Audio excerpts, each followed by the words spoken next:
4D56 na Mitsubishi Montero.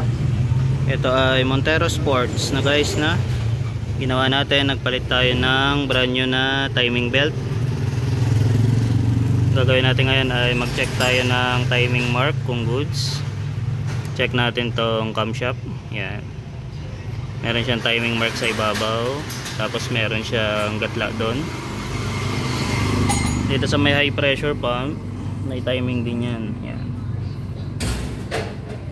Ito yung timing mark niya. Then may gatla yan doon.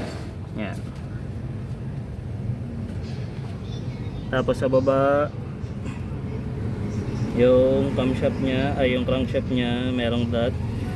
Then meron siyang timing mark doon sa gilid. Ito yung para sa labas. Sa balancer shaft niya, ito pa rin yung timing mark na gagamitin para sa sigunyal. Sa crankshaft, timing mark para dito sa isang balancer. Yan, ito. Sa bandang passenger side, driver side, balancer shaft. Check natin. Ito yung timing niya. Okay siya.